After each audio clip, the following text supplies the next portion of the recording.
Hello and welcome to the Help My Wealth podcast, Money Rules or Money Rules. Here at Help My Wealth, we are all about empowering financial success in our community of listeners. We hope you find today's topic both informative and helpful.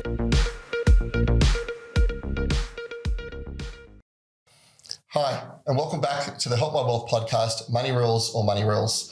I'm your host, Stephen Logan, and with me as always is Hamish Ferguson, and today we have our special guest, Toni Knight. Toni, thank you for coming. Welcome. Absolute pleasure. Toni is a psychotherapist and a presenter specialising in anxiety, burnout and trauma.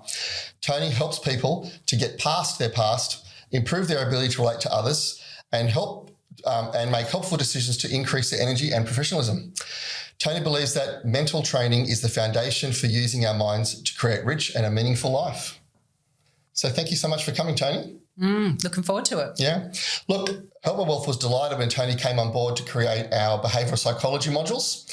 And I must say that they've actually become a bit of a foundational training for our Help My Wealth community. And for me personally, I actually really enjoy them. I learn a lot through those modules. So thank you so much for coming on board and doing that. Yeah, it was a great experience. I really enjoyed doing it.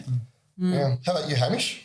Yeah, look, I've always wondered whether our mental state and how we think about things has more influence over how we manage our money than what we give it credit for. Oh, 100%. And I guess seeing these modules and just really unpacking them has really helped to cement that and almost make that theory come to reality, if that makes sense. Yeah, and at Help My Wealth, both with the podcast and with our training, we're all about empowering people's financial journey. But part of that, it's not just about money, is it? It's about that holistic life experience. So having you come on board and give that experience and that professionalism and education was just fantastic. I really enjoyed it. Yeah, absolutely. No, that's great. Yeah, I loved being part of it. Yeah. So look, I always ask all of our guests here on the show, if you could go back and tell your 18-year-old self one piece of advice from everything that you've learned, what would it be? Wow. There's a lot I'd like to tell my 18-year-old self, I have to say. Just one? I'd like to sit it down, have a nice long coffee, few hours, Look, I think of all the things I'd like to tell her, perhaps the most important one would be to not let fear get in the way too much of big decisions. There's a place for fear and, negative feelings are not bad. They feel bad, but they're not bad. Negative feelings can be really, really helpful up to a point. Yeah. A little bit of fear is good. It keeps us kind of, checking that, I guess, we've got the right information, that we're making the right moves. It keeps us cautious. But I think that when we let fear get out of hand, it can stop us altogether from doing things that are really important in life. And I think my 18-year-old self was probably a little too afraid of the world and thinking that, she couldn't deal with it. And so I would love to have been a lot bolder and made some bigger decisions. That's what I would tell her, that, fear is something that is good, but it can be managed and it doesn't need to hold you back. Do you think that that's almost something that you have to learn over time? Do you think that's something that you can actually tell an 18-year-old now and that they would actually grasp and get? Or do you feel that even if you went back and actually spoke to that, young 18-year-old Toni Knight, that she would get it? Or do you feel that in some ways experience almost has to be the teacher? I think you make an important point there, Steve. I think it's great to have someone there to tell you that at one time, but really traveling alongside someone, perhaps as a guide, a mentor, is going to be a lot more effective because, it's one thing to say, look, don't let fear hold you back. And maybe 18-year-old Toni would have looked into that and gone, well, what does that mean for me? How do I make that a reality for myself? But being 18, I doubt I would have done that. And so it is a journey because when you think about what fear is, it's telling you that you're not safe. Yeah. It's telling you that there is a threat. Okay. And so it's one thing to go, those things that you're afraid of, they seem like they're threats, but in fact they're not. I think that having the knowledge is one thing. Knowing is a great start. But if we don't feel that we're safe, if we don't feel that, you know, we can get on top of this and move forward on, you know, some important life decisions, then that knowledge is going to largely go to waste, you know. And my clients all the time see me for the same kind of problem. It's like, I know that I should be okay. I should feel safe. I should feel good about my life, but I don't. And so, you know, if it was just as simple as saying, well, you know, look at all the good things going on in your life, snap out of it, you know, I wouldn't have a job. We could do that for each other. You wouldn't need psychotherapists. It's not that simple. It is an experience. It's a bit of a journey. I'd like to think with the right kind of tools, the right kind of support, for most people it won't be a long journey, but nevertheless, you're right about that. And do you think there was opportunities that you missed because of that fear? Definitely. Yeah. Definitely. I am a very late bloomer. You know, look, I think I'm getting there now. But it has taken a long time for me, you know, to feel safe enough to take some risks. For example, you know, becoming self-employed and starting a business and marketing myself and getting clients. Even 10 years ago, that would have been, you know, on my radar, but something that I felt that I wasn't capable of doing. So, definitely. You know, it's interesting. I mean, just that statement about fear, all right, and thinking about today's society even, and you know, the fear that's out there around the climate or, you know, around just, you know, are we going to blow ourselves all up in 50 years or tomorrow or whatever, like COVID, the Ukraine war, absolutely. whatever. There's plenty of things to get afraid of. So it's interesting how just even that, just over the generations, that same thought process as an 18-year-old, all right, is relevant today. Things haven't really, you know, changed in that sense. Does that make sense? Or I think that there's, you know, there were things to be afraid of back then when I was younger, and there still is today. And, you know, I'm not necessarily saying that we need to just ignore all of that, but, you know, the truth is that when it comes to things on a larger scale, there's very little that we can do as a human, as an individual human. You know, and that's not to throw our hands up in the air and say, look, it's all beyond us. We do what we can do, but we also recognise that it's better to focus our energy on the things that we have some control over. And that's going to be a much, much smaller circle than thinking about the wider world and, you know, geopolitical problems and climate change and, you know, those kinds of really big issues. In fact, I have many clients that because they are so focused on those things and feel so unable to do anything about it, they effectively become quite paralysed with their fear. And when you think about it, that doesn't serve anyone, particularly the individual themselves. And so I often say to people, look, you know, bring your circle in and focus on what you can control. And there's not much in our world that we can control, actually. On most good days, we can control our behaviour. And that's about it. Yeah, and I think also for our society, like media, be it traditional media, be it social media, has recognised that fear is a great way to motivate response. And so, when you look on those things, it's quite fear-driven, isn't it?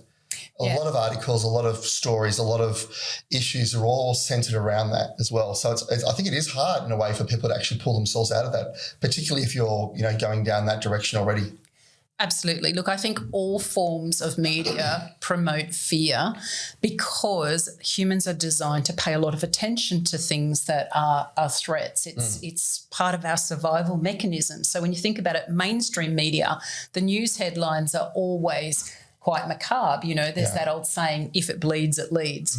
You know, social media is the same. Even advertising is really, you know, preying on our fear of being inadequate, you know, in the eyes of key people, society in general, and then saying, here, we have the answer for you.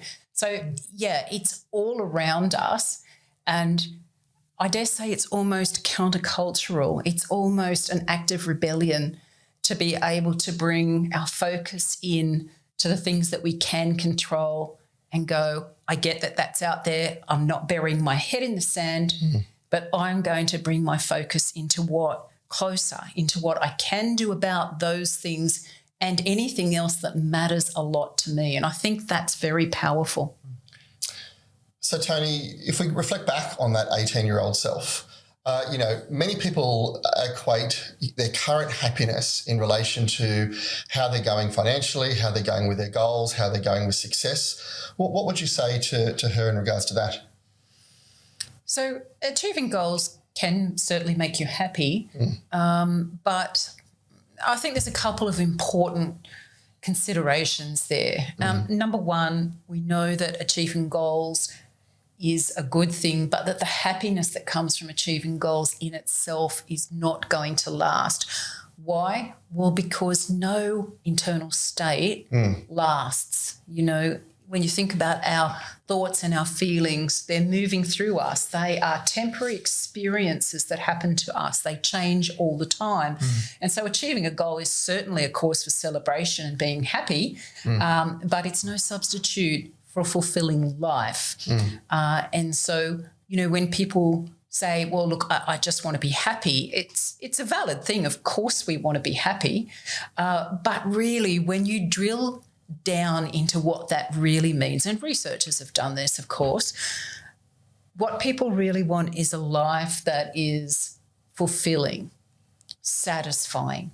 They want contentment. And so this is a much bigger concept than just mere happiness, which, as I said, is a temporary state that comes and goes. We enjoy it while it's there. It's not going to last.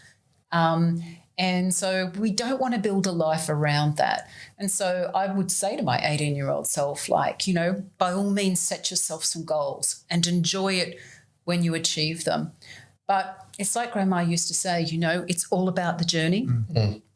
It's the person that we become on the way to achieving our goals that really makes the difference, that creates that sense of purpose, fulfillment, that brings us together as a group, that enables us to learn and grow as people, that allows us to give to something bigger than ourselves. It's all those things that make life really, really rich and meaningful. That's a good life, not mere happiness, which is temporary.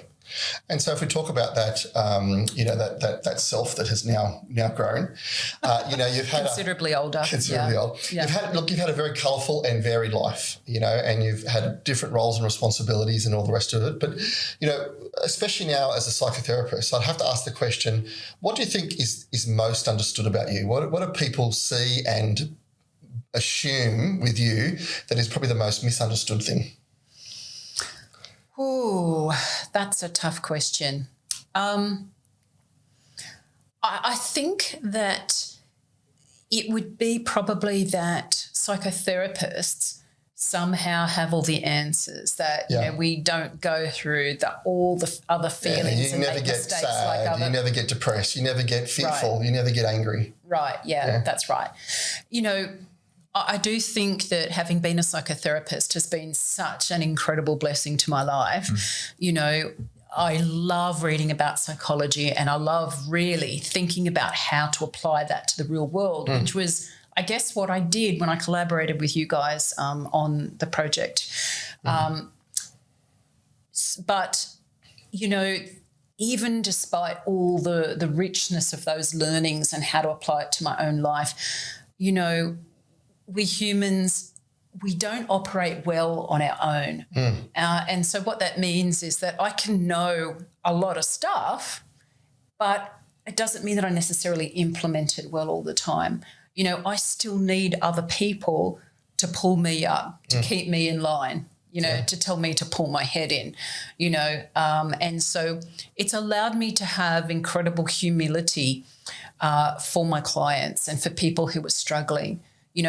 People often think that they are broken, that there's something wrong with them, that they're failures when they don't seem to be doing well in life, particularly if they have to come and see a psychotherapist, which many Australians will avoid at all costs because of that sense of failure that they feel. But I say to people, that's just good strategy. Having an advisor, a helper, is good strategy, which is, why people come to see the two of you as well. They could make financial decisions or, house purchase decisions on their own. But why would you do that if you can have someone that has more expertise, more experience, that knows more about that particular topic Why wouldn't you, link with them? And it's the same with basic psychotherapy, and so even though I am a psychotherapist, I would be much more willing now to see a psychotherapist or someone, because I know that I don't have it all together, that I still need, as a human being, that extra brain that allows me to function so much better. Yeah, yeah. And look, there was a period of your life where you spent, quite a bit of time with what most people in society would consider the very rich, the famous, the successful people. I mean, for you, how has that affected you in regards to, your goals and your dreams and your aspirations heading out from there? Yeah, that's right. And it has. You're right, Steve. Those experiences have been quite formative. So just to expand slightly, my husband and I had an opportunity to live, twice actually in the past, on resort islands. One of them, the more recent one, was in 2003 in the Caribbean, a small deserted island that basically was like a playground for the rich. Yeah. It's only about 2 hours, I think, direct flight from New York. Yep. And it's nice and warm. And so we saw a lot of the rich and famous come in. We saw extreme wealth. Yes. And all that entails. Yeah. And, from what I know, they actually spent, it wasn't just a weekend holiday. They were actually living there a lot of the time. And so you actually were there with them and seeing them in their daily lives, so to speak. It wasn't just a week away. It was actually, they're here for 6 months, or they're here for a year, or they're here for, that period of time. For some of them, that was true. Some of them had actually bought villas on the island, and so spent some of their year in those villas. Yeah, absolutely. So, look, I think that for a lot of people, we all have to different degrees aspirations to become fabulously rich or fabulously wealthy or fabulously famous or some degree of that. Do you know what I mean? So for you, actually experiencing that lifestyle, how did that change your view of wanting to make those your goals to achieve and attain? Yeah, I describe it as sort of living like a millionaire, a multi-millionaire, without having been one. Yes. Because I was living in this beautiful, paradise kind of island in a nice villa. With all the trappings that go with that. Absolutely. And I've done that twice. And so I feel like I know what it's like without having been extremely wealthy myself. I mean, obviously I'm privileged compared to a lot of people in the world, but certainly, quite humble compared to some of the people that, I came in contact with. 1%. And the impact that had was helping me to know for certain, not just to intellectually know, but to know for certain, to feel that extreme wealth was no ticket to a fulfilling life. Now, I'm not anti-money, not at all. I think money has its place. And, one of the great things about money, as far as I can see, is that it gives you options. It gives you a lot of options. It gives you freedom to choose. And I think that's a great thing about it. But arguably, and I think the research backs this up, after you get to a certain level of wealth, additional money doesn't add a lot to the quality of your life. And so, it's one of those things that is nice to have and certainly important to have if you don't have enough. And so I would think that if people don't have enough money, it should become a fairly important goal. To buy them enough choice to be able to live in their society according to their values. But it's our values that make all the difference. The money allows us more options to honour our values, to live what I call a values-centred life.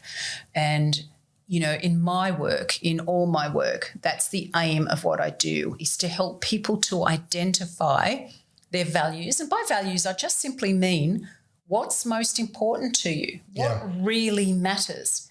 I mean, let's face it, it's not the money that you're after, it's what it can give you, isn't it? Yeah, but I mean, I've often been, confronted by stories of people where they'll talk about, genuinely happy societies or content societies being sometimes the ones that have got the least, right? And they actually don't have the options Like it's like, well, this is our life. We're happy. We're content. And sometimes options in themselves can almost confuse us, can't they?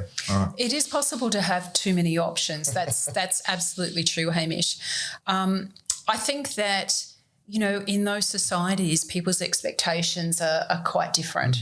And so, they're connected in with their values. And, for many of those societies, I think it's all about connection, connection to family, connection to community.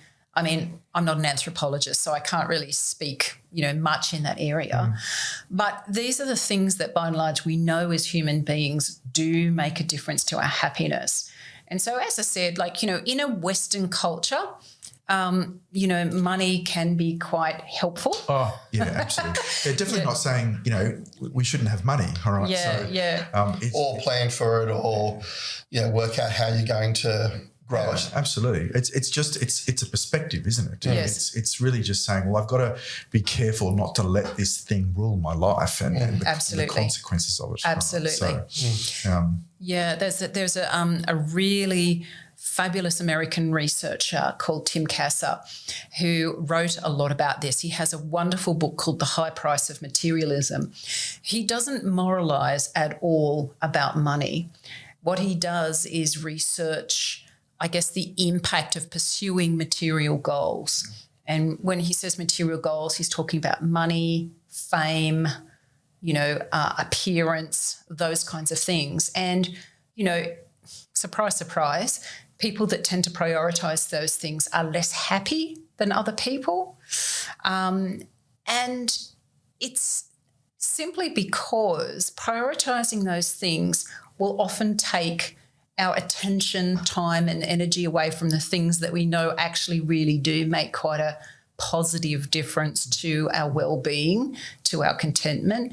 And it should come as no surprise that those things are things like connectedness to other people. Humans are a hyper-social species. We need to be around each other. And in fact, loneliness is such a big issue in Western societies that quite a few governments of Western countries have appointed a minister for loneliness. Really? It is such a big issue. Yeah, some recent research showing that loneliness sort of equates to, a considerable amount of smoking, when you talk about the impact that it has on your lifespan and your well-being, So what we're saying is money in itself can be a really useful and great thing, but more often than not, it's a means to an end. And what is that end? The end is our values.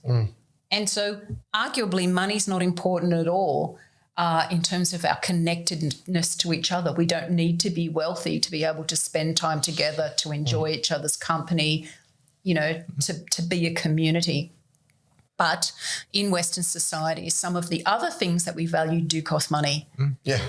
And so, it's one of those things. And so I think it's great to focus on money. I think it's great to, be able to provide for ourselves as long as it doesn't come at the great expense of the other things that are important, connection to each other, our health and wellness, and, some of those other really important values. I heard someone once say that most people say family is important to them. And so planning for a family, you find a partner and you plan for a family, that's really great. But if all you ever did was actually just having one child after the other, at some point that's no longer going to be what you're actually trying to achieve when you say you want a family and you're planning for it and having connection, Yeah. It's about keeping our values in mind and continuing, I think, to review them from time to time. Our values tend not to change greatly over our lifespan, but it is important to be flexible about which values are the most important ones in any situation. So we don't want to be rigid about how we apply values.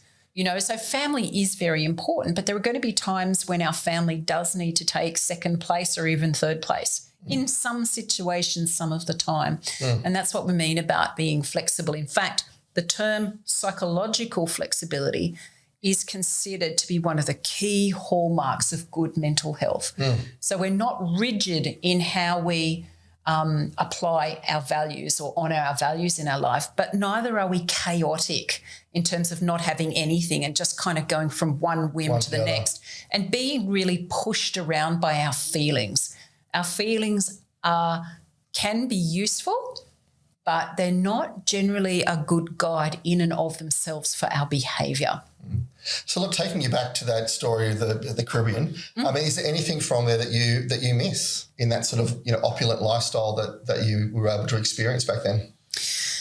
No, I'd be happy to go back there because it's a beautiful place, and just to experience it again for a short period of time, I wouldn't want to live there again. In fact, it was actually, despite the paradise nature of it, it was actually quite a hard place to live. And for the reasons you'd expect, and that is the disconnection from family and friends. So we had something of a community there among the staff that lived there, and some of those people were easy to live with and some weren't. It was a small island, and so, you were kind of in each other's lives quite a lot. That was nice, but the people that really make all the difference, the extended family, the friends, a lot of those people we didn't see for an entire year. And so, yeah, I wouldn't have that life again if it meant that I had to sacrifice having those people in my life, which, because it's so remote, it did mean that. Yeah. And coming back to Australia, was that hard for you to go from one lifestyle to the next, or did you sort of feel like, no, it was time and it was easy transition? Absolutely. We could have stayed longer. Yeah. But after a year, I had enough. And so coming back to Australia was a no-brainer. Yep. It was an absolute joy and zero regrets. Yeah. Yeah. And that was despite the fact that we were making very good money over there. Yeah. We could have obviously been a lot wealthier if we had stayed. But again, when you sort of like consider your values as you're making a decision, it's like, look, the money's great, but it's coming at too high a cost to the things that matter more. So, look, getting onto that, in regards to you being a psychotherapist and that's your profession, how has that affected and how has that helped you in regards to your finances, your future planning, your direction? It actually has been really helpful, again, because I'm not just a psychotherapist. I consider myself a full-on psychology nerd. I read about psychological matters all the time. Yeah, I love it. I love knowing more. And of course, really psychology research, I mean, there's certainly a lot of it around, but it hasn't been researched for as long as other topics. Sure. And so, there is so much more to discover, so much more to learn, so many things that we think are kind of established facts, are still changing as the research gets better.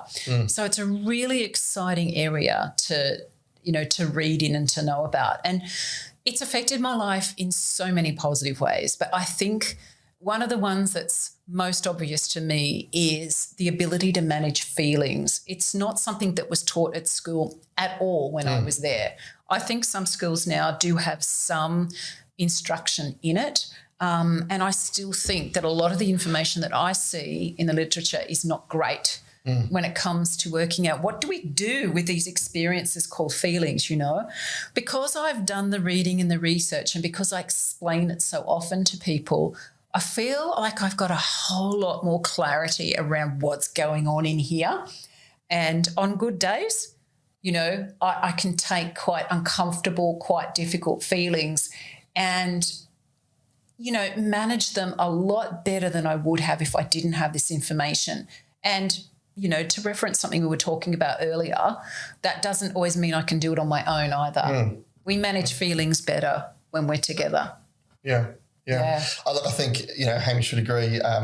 You've only got to talk to you for a short time about your profession to see, how much joy and how invested you are in that and in the concepts around psychotherapy and psychology and helping people and doing those sorts of things. I could bang on for hours about it. Well, I won't. It's interesting in the sense that, you go back 50 years and most of us worked with machines. Yeah. So now most of us work with people. Yeah. Yes. And so, you can pull apart a machine, put it back together again, and typically it will behave in a similar fashion. Whereas, pulling apart a human being and trying to put them back together again is a very different beast, isn't it? Yeah, it doesn't always go well when you do that. Yeah. So- No, that's true. And in fact, I think one of the things that reminds me of, Hamish, is that the OECD has done some research on the key skills, if you like, for 2025, and found that the skills that are going to be most in demand in jobs worldwide in 2025 are mostly those so-called soft skills that were kind of devalued in the machine age. They were considered superfluous and a waste of time. But I think 8 out of 10, I think it may have been, of the top skills that employers will be looking for are all around being able to manage ourselves and manage our relationships with other people. So how do you do that with your own family? How do you teach them to manage their relationships? How do you teach them to, be able to go on to a career that in a world where soft skills are really important? Yeah. And if I can add to that, sorry, and especially when, one of my catchphrases to people whenever they've married a psychologist is, that's got to be tricky at times. Yes, I think my husband would completely agree with you, Hamish. Has your husband Absolutely. ever found himself, washing up dishes or mowing the lawn and thinks to himself, how did I get here? Why am I doing this? I've just been managed. Yeah. Well, I haven't asked him that question. The answer is probably. I also have a 17-year-old daughter, and I don't pretend to be able to tell her much at all about what to do, I joke with my clients all the time. I said earlier that there's not much that we can control. Yeah. Definitely not other people, right? Yeah. Even our kids. Yeah. Like, we can have influence on a good day, right? Yes. That's not control. No. Right? So, I try to have these talks with my daughter, and I think sometimes she might actually be listening. Hard to tell, really. Other times she just probably goes, Mum's just doing her work thing on me. Exactly. Yeah. I think so, yeah. I think probably a better answer is to try to model that stuff myself. Yeah. So, I'd like to think that I'm better at that than I used to be. I think I'm a work in progress, however, and don't pretend to sort of, be anything close to a perfect parent. Aren't we all? Yeah. We all just do our best, don't we? But, I try to be that person that I would like her to be. I think it almost comes back to what we talked about before, those myths around different professions. Hamish is a financial advisor, so therefore his finances must be just going through the roof and perfect. You're a psychotherapist, and so therefore your family should be perfect. And that you should be perfect, and and things around that. Yeah. It's a bit like I remember talking to someone whose father was a principal. And they were saying it was just so hard because even the teachers would assume that I was going to be the perfect child at school. I was going to be the most studious. I was going to be the one that did the most amount of work. Got no detentions, never got in trouble. And I think almost to a degree that it sort of created a little bit of rebellion there to not want to be that.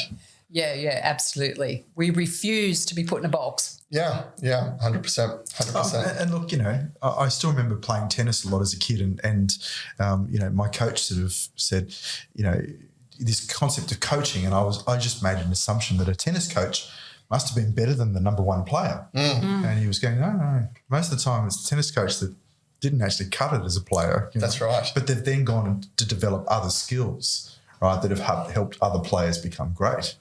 So, it is that, understanding that even though you learn something and there's a practice behind it, as you said earlier, it's that human behaviour still gets in the way. We're still all fallible creatures that are going to make mistakes. Well, I actually had a staff member once complain that they were better at me than they were better at the job. And I sat back and I smiled at them and said, yeah, you are. That's why I employ you.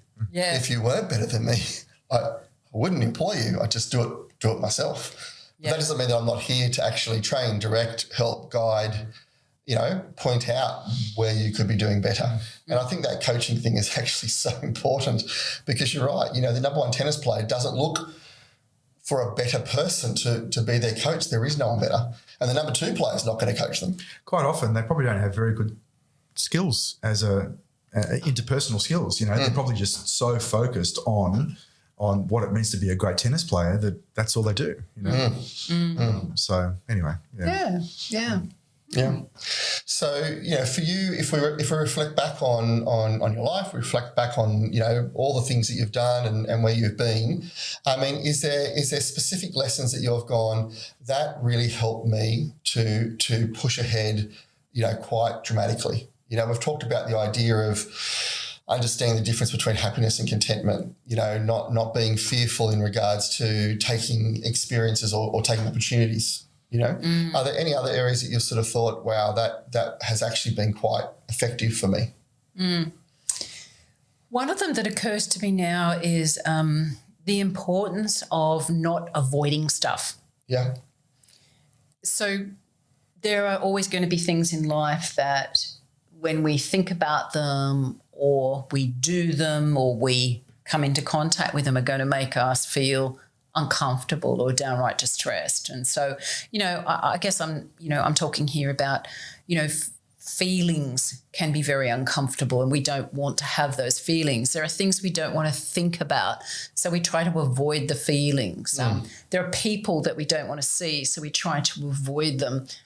There are situations we've been in that, we want to avoid again. And look, avoidance is at times it is useful, particularly as a short-term safety strategy.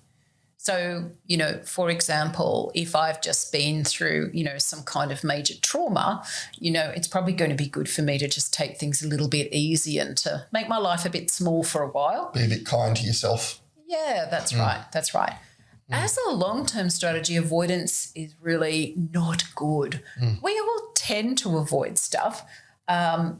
And so I think that a really key life skill that I've observed for me has been to be, again, it comes back to that fear stuff really.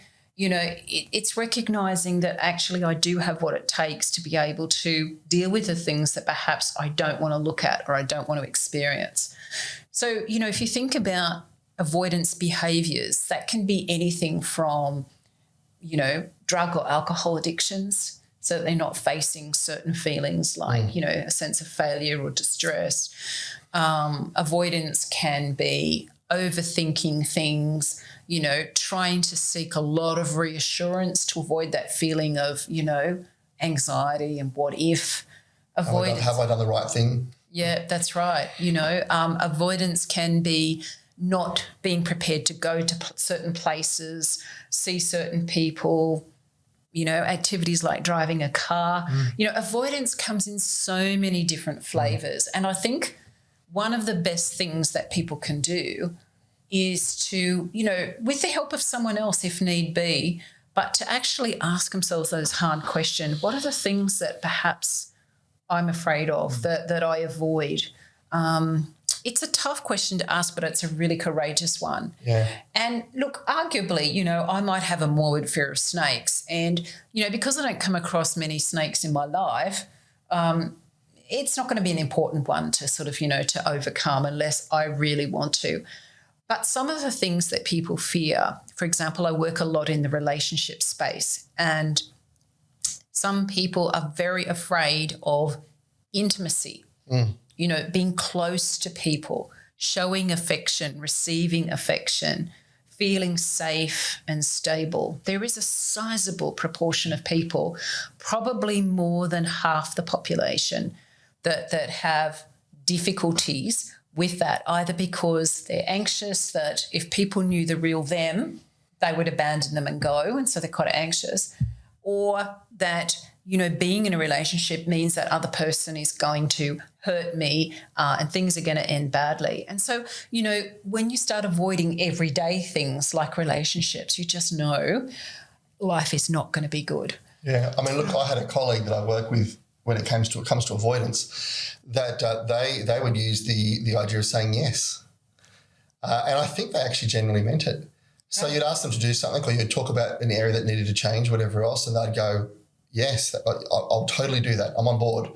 And they'd look you in the eye and you would think they're on board and they would do that. And then you realise a month later, nothing's changed. Yeah. And they're actually not on board and they didn't want to do it. Yeah. But the avoidance that they have actually developed was to be positive in the face of that and then actually just not change and not do anything. And they potentially also avoid the discomfort of actually being honest and saying, no, I'm sorry, Steve, I can't do that. 100%. Yeah, that's right. Avoidance comes in so many flavours, and we can honestly get a significant way through our life and not realise that we're avoiding things. And sometimes, as I said, significant things. And so I think one of the best things people can do, and I'm certainly on that path myself, is looking carefully at the things that we avoid and asking ourselves, I wonder if there's another way forward. I wonder if I can find myself safe enough to realise I don't need to avoid that anymore. Yep. I can deal with it. Yeah. That's an important one for me. It's interesting when you think about fear, because I guess I've quite often reflected on the fact that fear it's almost an easy word to use, but then there's other words behind the fear, like embarrassment or pride or a lack of acceptance or confidence or whatever it happens to be. Yeah. Is that something that, in your role that you typically try and dig into those things as well? Yeah. It absolutely is, Hamish. So the research is really clear that when it comes to managing feelings, while you might think of your feeling as, you might describe it as fear, okay, which is, look, it's a decent starting point. But actually, the more granular, the more specific you get with being able to name your feelings, generally speaking, the better you manage them. And so you're right. You start with fear, but then you might break it down and say, well, it's a bit of this, it's a bit of that, it's a bit of something else. And I think there's a couple of reasons why that's effective. Number one, I think, when you experience fear, it's really happening in the fear centres of the head, which are not, they're not open to a lot of reason, all right? They're very primitive, they're very reactive, they're impulsive. When we have to start to name our feelings more specifically, now we're engaging the thinking part of our brain. And so when you do that, now you're not gripped by those fears anymore. We're not taken captive by them. Now we can start to, think things through, get some solutions happening. But I think also the granularity that I was talking about, that you referenced, is also about recognising that feelings, including fear or whatever other descriptive terms you use, are potentially signals. They're temporary signals, but they're signals. They're coming from the body and potentially they're carrying a message. And so fear can help you to kind of go, what is it that I'm afraid of? But if you have a more specific term, you're probably more likely to work out what it is that needs your attention. If anything needs your attention, sometimes the answer is nothing needs your attention. Sometimes the answer is that feeling's coming up. It's an old feeling. I know why it's there. I'm just going to let it be there and I'm going to get on with life. Sometimes that is the best way forward. But if this is a new feeling and you want, rather than going, it's not quite fear, I think it's embarrassment, now you can start to ask yourself a better question. What is it that's embarrassing me? Is this something that needs my attention? Is this a problem that I can solve? Do I need to? Is it worthwhile? But I think it is important to recognise that sometimes we're not going to know what we're fearful of, that it does take time to process it at times until you have that penny drop moment where you go, oh, that's why I'm feeling that way. And sometimes you actually never learn. Sometimes you never find out. It's not a precise science, sometimes we work it out and sometimes we don't. And so, in those times when, that signal comes up from the body, we experience it as fear or more specifically as embarrassment. Sometimes over time we do make that connection and we can do something about it. Sometimes we don't. And when we don't, I think it's really a case of going back to our values once again, because, they are the guide for our behaviours. And it's like, okay, I'm feeling embarrassed. I've got no idea why, now what? Who do I want to be in this moment? How do I show up and how do I move forward? And, you know, as I said, generally speaking, our feelings are not good guides to, you know, ongoing behaviour. They might signal a specific issue that needs our attention, but if we were to let that embarrassment actually kind of run us, you know, we may find ourselves avoiding people and situations because embarrassment's quite uncomfortable. If I live with my values and one of my values is connection, I might go, okay, I'm feeling uncomfortable. I've got no idea what it is, but you know what? I want to connect with this person because that's what I value. I want to help this person to feel at ease. I want to feel at ease. So I'm going to talk to this person because even though I know I can feel some discomfort here, you know what? Not going to kill me. I can move forward and it's okay. And I know that even though I'm acutely aware of my embarrassment, there's a really good chance they're not. Fantastic. Yeah. So look, Toni, I've got a question for you that I like to ask all of our guests. Oh. If you're going to start a book tomorrow, what would you write on? What would it be? Thank you for asking that question, Steve. I started a book some weeks ago. I'm in the process of writing a book. So hang on, let me ask it again. Toni, if you started a book 3 weeks ago, yep, what would you be writing on? I would be writing on how to overcome childhood adversity so that you can show up in relationships in a way that is consistent with your values. That's a long title. Yeah, it is a long title. It's not the title. Yes, I am. The title, the working title so far is Love with Confidence. Love with Confidence. I like it. Love with Confidence. Yep, that's right, because that's what people want. They want to be able to love, and ideally with some kind of confidence about it. And so the good news in my book, and it is a good news book, is that so many of us grew up with either trauma or more subtly and subtle in that people don't recognise it, childhoods that weren't ideal in terms of our emotional needs being either just abused or neglected. I've spoken to many people that struggle in relationships, and eventually the penny drops in terms of their connection with their own childhood. Now, it's not to blame our parents because a lot of this stuff is intergenerational, but it is to help us to understand that it's not burned into our psyche. We weren't born with it. It's not genetic. We're not broken. We're not faulty. We're not. It's not a part of us that can't be changed or moved or adjusted to. Or precisely. And so when we understand that there is a childhood connection, that the beliefs that run our lives were learned as kids, and therefore we can unlearn them. I like to say they were borrowed from our parents and key adults in our life, and there comes a time where you actually want to give back the ones that don't work.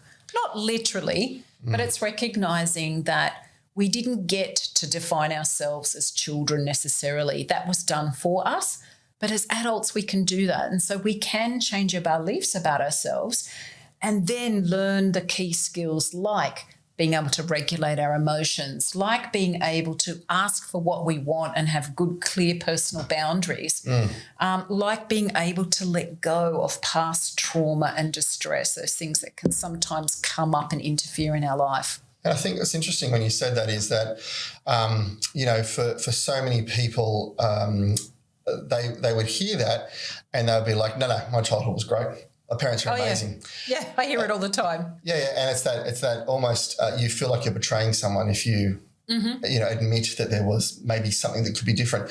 And what was really helpful to me was when someone actually said, I want you to remove the concept of love and loyalty and, you know, all those things out of that situation, because even you as a parent, you know that you've made mistakes. Sure. You know that in some way I will have done something that will, you know, handicap my children to be whatever, you know, and they've got to learn through that. So it's not actually about saying my parents did a bad job, you know, or that I had a bad childhood or that, you know, whatever the reason is. It's actually about going, this was the childhood that I had, however good or bad it is. How do I move forward from there? How do I learn from that experience? But I think for a lot of people, the key part is actually stopping to say, if I actually admit that I need to change something, then I'm sort of saying that my childhood, my parents, my upbringing was wrong or bad or incorrect or whatever else. Yeah, I think that you've captured quite well the attitudes of many people that, present for therapy. Not everybody, everyone's slightly different. But yeah, we don't make that connection to our childhoods for a number of reasons, out of loyalty to our parents, out of not wanting to seem that we are blaming them. But for many of my clients, I find that their definition of what a good childhood is, in many ways their childhood was good, absolutely. Yeah. But if you get down to details, down to specifics, we can be provided for in many important ways and yet find that our emotional needs weren't necessarily cared for as well as they could have been. And so my book is definitely not about blame the parents. It's the opposite, really. It's helping people to see that, look, absolutely, their upbringing was a factor, in what's going on. But only to understand that because now, as adults, they have choice. They didn't have choice when they were young. So, people find themselves doing what they would consider terrible things in relationships and feel like they're a very bad person. What we're saying is, look, childhood factors certainly had a role in this. But you know what? You're an adult now. You get to choose who you are. You get to choose how you show up in relationships. You get to choose the actions that you take. Now, I know I'm making that sound deceptively simple. Of course, it's not that easy, but I think for many people, it's a little bit easier than they think it is. And so I really encourage people to take the steps to really put their past in the past. Yeah. That's a great line, that. Thanks, Steve. I'm glad you liked it. Look, I mean, if you take an emotional, the emotions out of it, I mean, a good example is bias. And I know we've discussed this before, Hamish, that people come, into the financial sector with different biases that they've picked up either from their parents, their childhood, their school life, whatever they've learned. It's not about going, it was bad or wrong or it was terrible, but actually recognising where your bias come from, recognising, for instance, your parents might say property is the only way to wealth. Yeah. That isn't a bad thing, but it's important to recognise that that's what you see as being, really the most effective way forward, because you're not going to look at managed funds or any other thing if that's all you think about. Yeah. So, I mean, that's a less emotional thing, but it's still really important to actually go, okay, this is what my belief is, this is where it's come from. Now, how do I mould, change, adjust that to be something else, to be more beneficial to me? Yeah, we are all biased, Well, it's not just, it is bias, and I'm just playing around with this, and it's almost conditioning as well. Sure. We're conditioned to watch movies, right, and then think that this is what family life looks like. It's Steve Martin and 12 kids and all having fun, or whatever it happens to be. And of course, because those movies are the ones that sell, they're the stories that make us laugh or cry or whatever. Or if you want to really go to the 60s, the perfect Brady Bunch. Yeah. I actually don't know of a blended family that has such a good, family unit, cohesion with two parents that love each other and 6 kids that all get along and a maid. And a maid that with her butcher boyfriend, you're right, it is that conditioning to, if we don't have that, we assume that's normal. Yeah, absolutely. And that's part of that growing up, isn't it? It's realising that this conditioning, even education, you think if you go to school and then we reflect on how many of the subjects do we actually use in real life, and we go, okay, I know there was a purpose why they taught me all this stuff, but it's still lost on me 30 years later. Yeah, I agree. Anything mathematical, I kind of go, lost on me. I'm glad you guys know maths. Not my thing. If you don't mind, that's actually an interesting segue, because, one of the questions that I've reflected on, especially with you, because you are a different personality to especially me, and maybe Steve as well, is going on this journey of doing these modules for Help My Wealth. Have there been any, moments or key, penny drop moments where you've sort of gone, okay, this is actually possibly more important than I gave it credit for originally? Yeah. Yeah?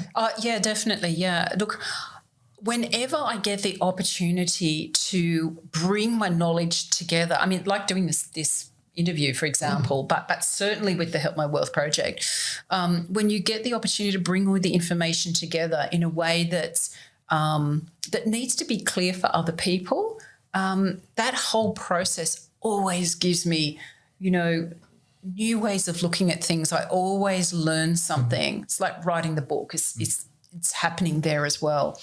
I think one of the key things that came out of Help My Wealth when I collaborated there was the importance of early beliefs. And this is something that, as I said before, is coming up as very key in my book. If I reflect on my own upbringing, there wasn't a lot of money. It wasn't ever really talked about. And so I sort of got to adulthood completely clueless about it, And again, I wouldn't, my parents weren't saying, look, money's evil and you shouldn't think about money. It just wasn't a topic. It just wasn't on their radar, and therefore it wasn't on my radar, So I guess, I got the message because it wasn't talked about that it's just not a thing. Do you know what I mean? And so I had the opportunity to reflect on my early experience and see how formative that was. And again, unless we deliberately do that, we don't often make those connections. And I actually think those connections are, quite important. Yeah, I like making them. We don't always have the luxury to see the connection of where we are now to our childhood. Sometimes it remains forever unknown. But when we can, I find those aha moments particularly useful, and I know my clients do as well. Yeah. Cool.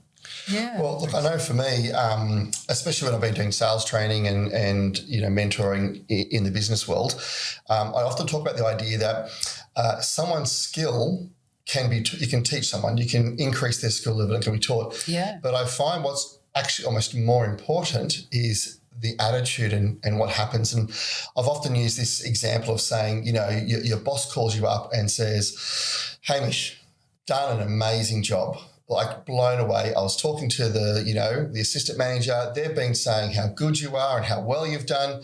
You're getting a bonus, this month. It's going to be, I don't know, $500, and you're getting the Employee of the Month award. What's Hamish like that day? He is on the ball. He's selling left, right and centre. He's calling up contacts. He's happy as everything. He's giving nudges to people going, got a call from the boss, Can't say what it was, but, it's good. Next day, same guy calls you up, boss calls you up and he says, Hamish, I'm really sorry. It's a bit embarrassing, but it wasn't you, Hamish. It's the other Hamish. It is odd we've got two Hamishes in the office, but we do in this scenario. And that Hamish, he's the one that's been doing really well. So I'm sorry, but he's actually getting the bonus. Now, funny story, because you did come up, I actually did speak to the other manager about you, and he's been saying they've had some problems with you recently, and we do need to have a sit down and have a talk. Yeah. So I've actually scheduled that for tomorrow. So you, me and, Sarah, we're going to sit down, we're going to talk about where you're at and what your direction is in the company. What's Hamish's day like? Yeah, it is a terrible day. He's embarrassed, it's hard, but his skill hasn't changed. His skill level and who he is did not change from one day to the other. It was his attitude. It was what was happening around him. It was his concepts around happiness and contentment. It was all of those stuff. And so when we brought the behavioural psychology modules in to Help My Wealth, for me, that was the whole concept, is that we can show people how to do cash flow. We can show people how to do budgeting. We can talk about investments. We can set people up with goals, and we can set people up to really know where they're heading. But without that behavioural psychology coming in and helping people to get their private world ordered, I think it's actually a large part missing. So it was really great to have you come in, take that project on. And also it was really good because you really got into it. You really loved it and it became your project, and, you drove it much further than when Hamish and I were even talking about doing, which was fantastic. Do you know what I mean? And it went places that we love to see. And I actually found I got quite educated through it as well. So I really appreciate you doing that. Oh, thanks. Look, yeah, it was really enjoyable. And I think that, we all agree that decisions about finance reflect decisions in general. You know, decisions are part of, you know, the way we think, what we feel, our conditioning, as we said earlier. You know, these are decisions, they're actions. And so if you think about it at that very basic level, you really can't divorce good financial decisions from the human that's making them. Yeah. Do you know what I mean? And so it's one thing to have the information and the knowledge, but without, you know, I guess looking at the being that is taking this information and making decisions and taking action on it. If you don't consider that side of things, you haven't really got a complete service. You know, and so I think that it is critically important that people understand, you know, how they bring their experience, their thinking style, their typical behaviours, their preferences, their motivation, their attitudes. It sounds like an awful lot, but the modules themselves, I think, break that down fairly simply. And while there's more and more and more that could be included, because you just keep it's adding very to complex. It, yeah. But I think a lot of the basic things are there as a great starting point to help people to, you know, to realise that they're a person. They're not a computer that crunches numbers. And it's important to understand who this is. Yep. Yeah, absolutely. Yeah. Well, thank you so much for coming today, and we've really appreciated you know, coming on the Money Rules podcast and helping to expand upon what you did for us, you know, with the Help My Wealth modules. But very much appreciate your time, and it was great having you. Thank you very much. Yeah, it was an absolute pleasure. Love chatting. Great. Well, for all the listeners that are out there, thank you again for being a part of this podcast, and we'll talk to you next time. Thank you. Bye.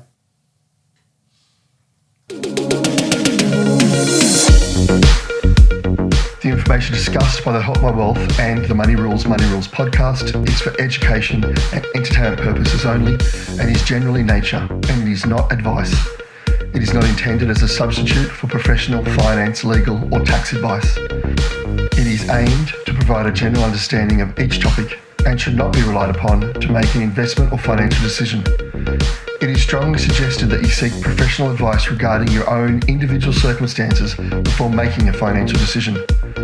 Help My Wealth and the hosts of the Money Rules podcast are not aware of your personal financial circumstances. Before making any financial decisions, you should read the product disclosure statement and, if necessary, consult a licensed financial professional. Do not take financial advice from a podcast. In the spirit of reconciliation, Help My Wealth and the Money Rules podcasts acknowledge the traditional custodians of country throughout Australia and their connections to land, sea and community. We pay our respects to past, present and emerging elders. We extend that respect to all Aboriginal and Torres Strait Islander people today.